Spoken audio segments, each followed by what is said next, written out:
Hello mga earth sign, magbibigay po ako ng reading. Ito po ay sa June 27 hanggang June 30. 4 days reading para sa mga earth sign.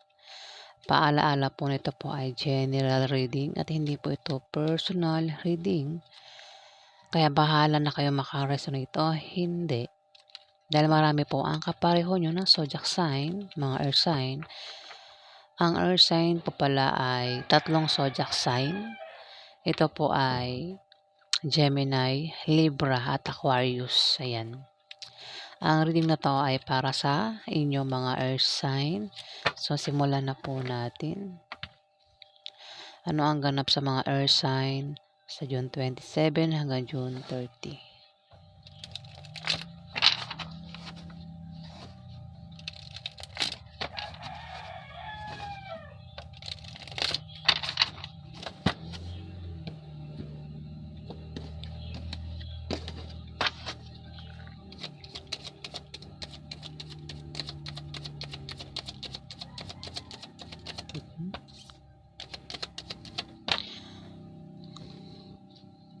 Earth sign, may ano to?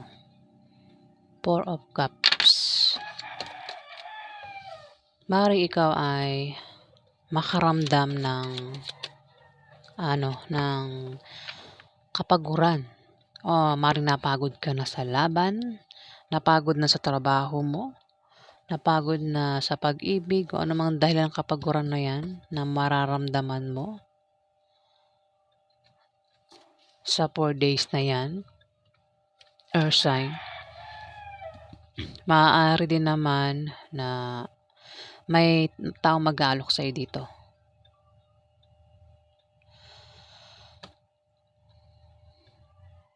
Yung nga lang, yung alok niya, kailangan mong pag-isipan. Pwede kasing alokin ka na pwedeng trabaho yan. Alokin ka ng bagong negosyo. Alokin ka na kung ano mang alok yan, na pwedeng i-alok sa'yo sa 4 days na yan, earth sign. Pag-isipan mong mabuti bago mo yan tanggapin. Kung ano mang alok yan, ha?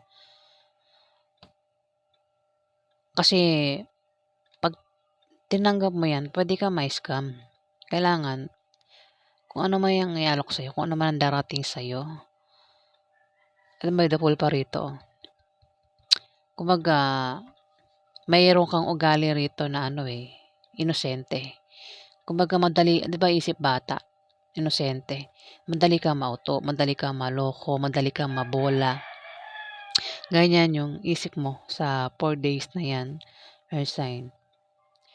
Na, kahit pigilan ka, may pumipigil sa'yo dito. Hindi ka magpapapigil sa binabalak mong gawin, sa gusto mong gawin. Kahit na hindi mo mamamalayan na may taong manloloko sa paligid mo, na pwede kang maloko sa gagawin mong yan, earth sign. 3 of Clubs. Meron kang inaantay dito na paparating.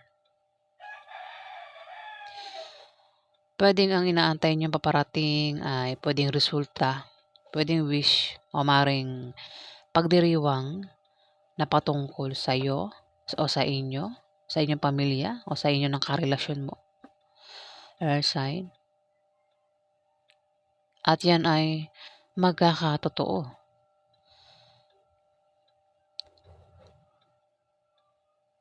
Maaari din naman na may taong gagaling, physical man yan o emotional. Ayan na, earth sign. Kung may sakit, meron kang sakit, o sa pamilya nyo, ayan, may paggaling. Kung ikaw ang tinutukoy dyan na kung may sakit ka, kung may taong nanakit ng feelings mo, nanakit sa'yo physical, may paggaling, may paghilom.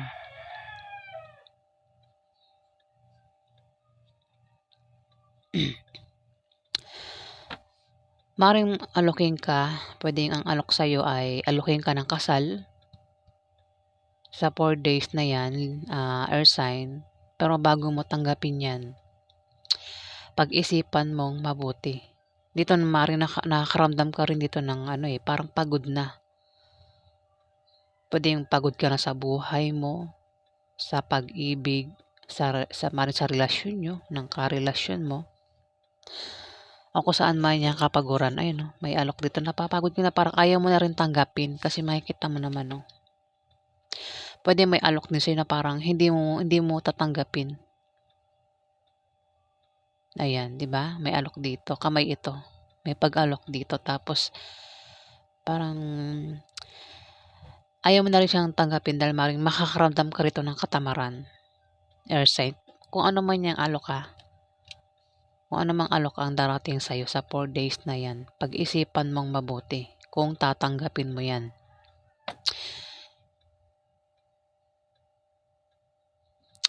Kasi meron kang ugali rito na puwede kang mahulog sa patibong ng manloloko, air sign. Alamin pa natin ang ganap kay earth sign. Ano ba ang ganap kay earth sign sa June 27 hanggang June 30? Ingat ka sa scam. Kasi lalo sa panahon ngayon, uso na ang scam ngayon. Kumbaga yan na yung trabaho nila, pang-scam. Gusto nila yung mga easy money. Ayaw nila yung pinaghihirapan.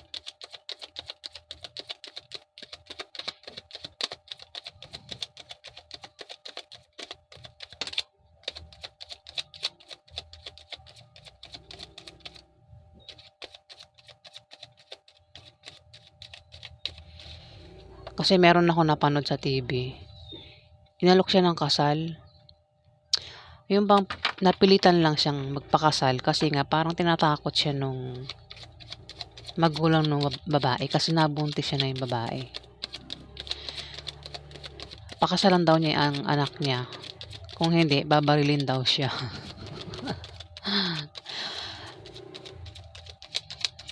Parang pinipilit kahit ayaw.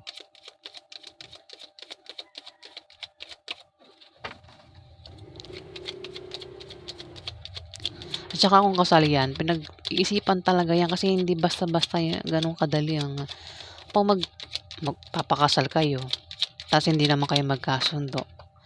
Pagkasal na kayo, maisipan nyo maghiwalay, mahal lang 'di ba? Yung iba nga, tumatagal yung pagsasama ng walang kasal Hindi nagpapakasal pero tumatagal sila. Yung iba, kinasal na pero nagloloko sa mga asawa nila.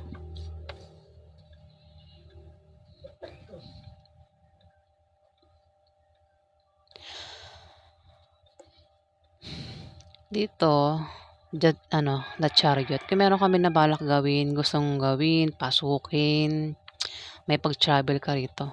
Meron kang paglalakbay na gagawin dahil meron kang pinaplano dito.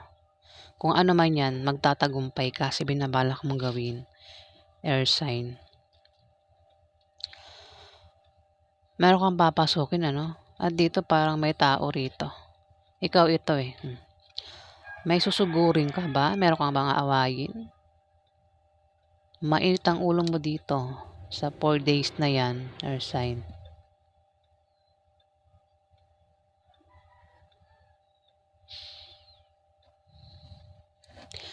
Kung ano man yung binabalak mong gawin, pinaplano mong gawin, magagawa mo.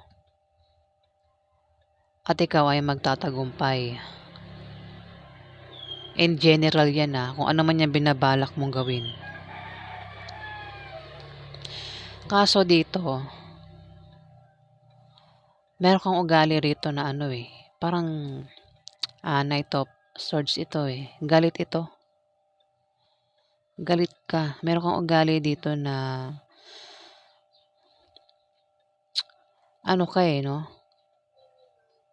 ang iba sa inyo matalino.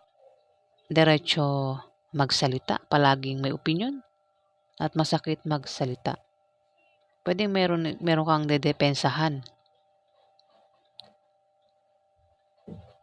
Ayun, napasugod ito. Parang, galit. baka naman talaga maloloko ka 'no, baka itutuloy mo pa rin 'yan ano, yung alok sa'yo. Talagang maloloko ka talaga, earth sign. At mukhang dito magagalit ka, mukhang makapagsalita ka ng masamang salita.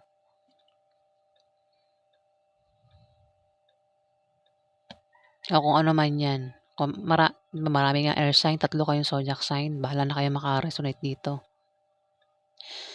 Basta may tao rito, meron siyang gagawin, pinaplanong gawin, papasukin, puwedeng nagbabalak mag-apply ng trabaho o kung ano man 'yan. Puwedeng meron siyang idedemanda, ayan. Meron kang idemanda, air sign.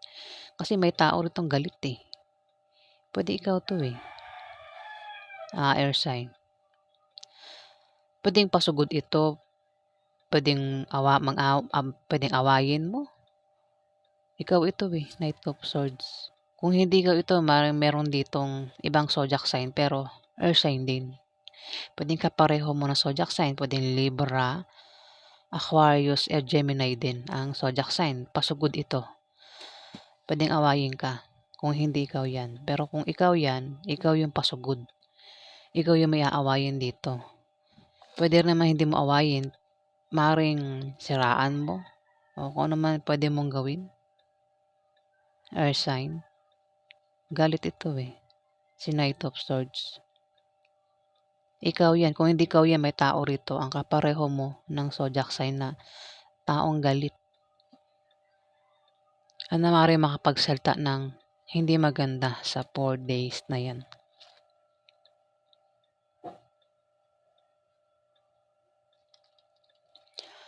Dito makakaramdam ka rito ng takot, balisa, at mukhang in control ang panawagan mo rito, eh.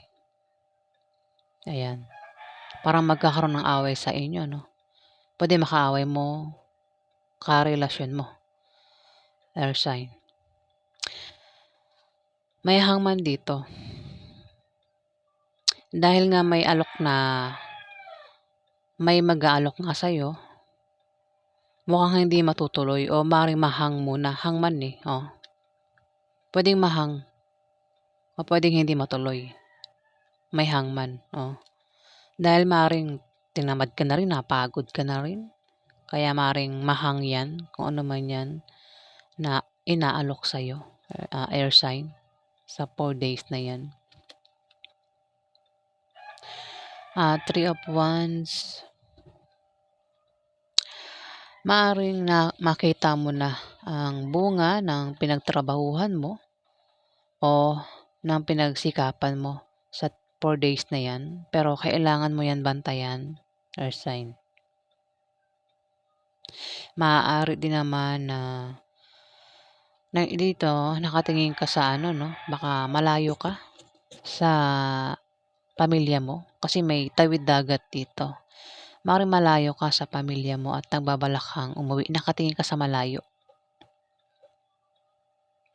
Maaaring ang pamilya mo nasa Maynila tapos ikaw nasa probinsya at tinitignan mo sila sa malayo, earth sign. At parang nagbabalak kang umuwi ng Maynila kung nasa probinsya ka. Puwede mong baliktarin, maaaring ikaw ay nasa Maynila at nagbabalak kang umuwi ng probinsya, earth sign.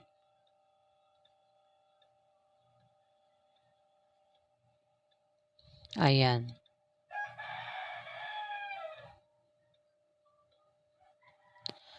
Alamin pa natin ang ganap. Kung meron ka namang ano, maaaring ang iba sa inyo, earth sign, meron kayong mga bunga ng pinagtrabahuhan niyo. Maaaring mga naipundar niyo, puwede rin kung may mga online account kayo diyan, bantayan niyo. Kasi sinasabi nung card na kung ano man 'yan na ano, meron kayo, bantayan niyo. Baka nakakalimutan niyo ng bantayan. Tsaka baka may ano, 'di ba?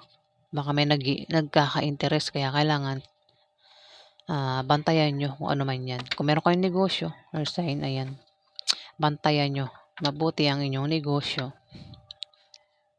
o kung ano pa yan na kailangan yung bantayan sa 4 days na yan. Ano pa ang ganap sa mga earth sign sa June 27 hanggang June 30?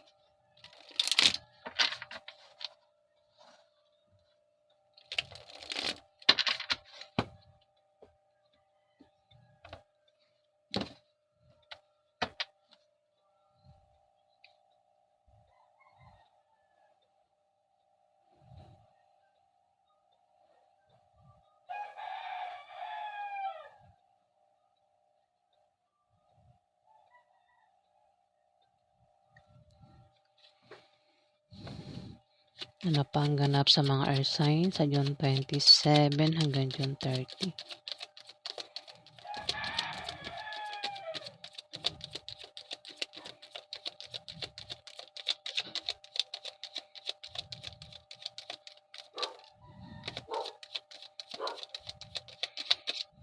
Mukha ngang may alok sa'yo, matagal na.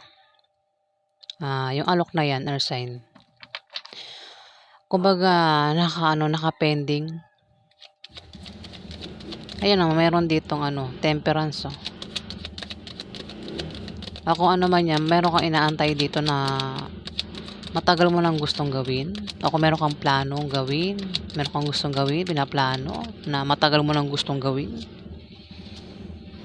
At inip na inip ka na sa bagay na yan, earth sign.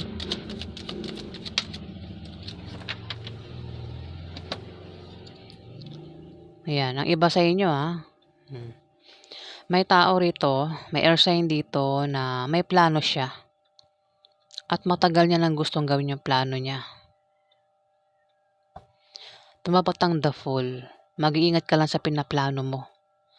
Kasi kung meron ka mang pinaplanong gawin sa 4 days na yan, mag-iingat ka dahil maaari kang maloko. The Fool ito May ugali ka rito na inosente. Madali kang mauto. Yung isip bata talaga. Yung batang maliit. Ganon. Kumbaga bibigyan ka lang ng candy, sasama ka na. Ganon. Hindi mo pala na kidnap na pala yun Yeah, meron kang ugaling ganyan kasi the Fool yan Temperance tumapat. Meron kang plano dito. Meron kang gustong gawin na gustong-gusto mo talagang gawin. Kahit pigilan ka, hindi ka magpapapigil dahil nga gusto mo yan ang bagay na yan. Matagal na matagal mo nang gustong gawin. Inip na inip ka na. Mag-iingat ka lang kasi nga may the Fool. Pwede kang maloko.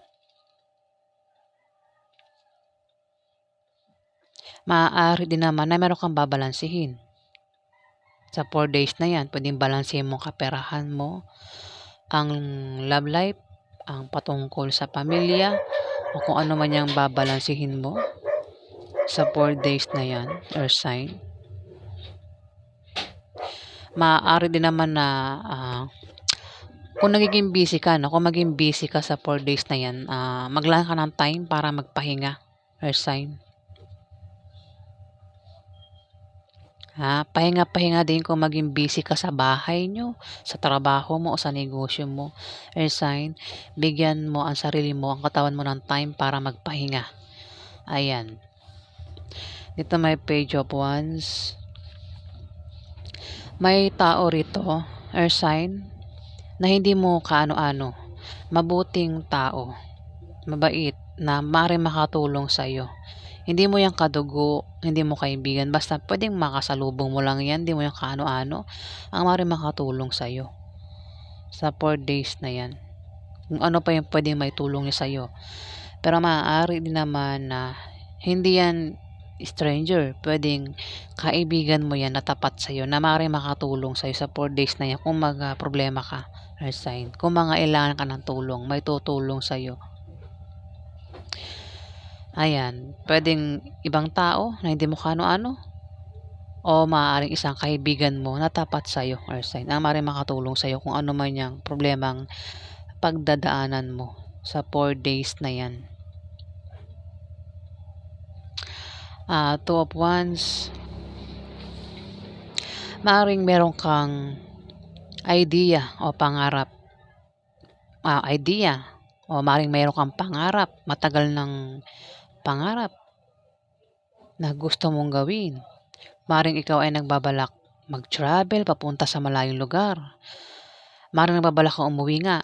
Oh, 'di ba? Sabi ko nga rito nakatingin ka sa malayo. Kung nasa malayo ka sa pamilya mo, maring naiisipan mo umuwi sa inyo, sa pamilya mo.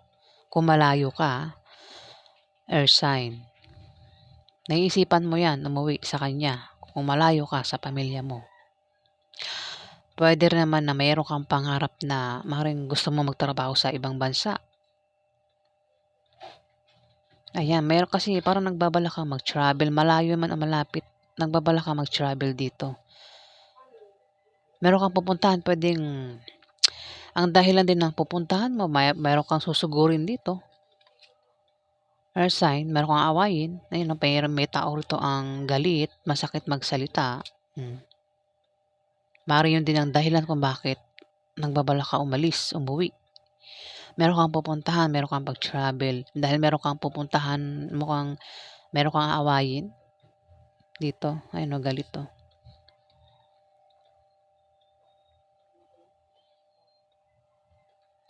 Maaari din naman na meron kang pangarap o idea nga na gusto mong gawin, maaaring plano, ayan. Planong mag-travel o baka nasa ibang bansa ka, nagpaplano kang umuwi ng Pilipinas, earth sign. Ayan, bahala na kayo maka-resonate dito sa mga sinasabi ko. Kung alam niyong parang kayo ang tinutukoy, malamang maaaring kayo nga ang tinutukoy dito. Pero kung parang hindi kayo ang tinutukoy, hindi po para sa inyo 'yan, mga earth sign. Ayan, so 'yan po ang ganap sa inyo mga earth sign sa 4 days na 'yan. Kung nagustuhan niyo po ang aking reading, like, share, subscribe, follow na lang po sa may gusto. Ayan, maraming salamat po guys.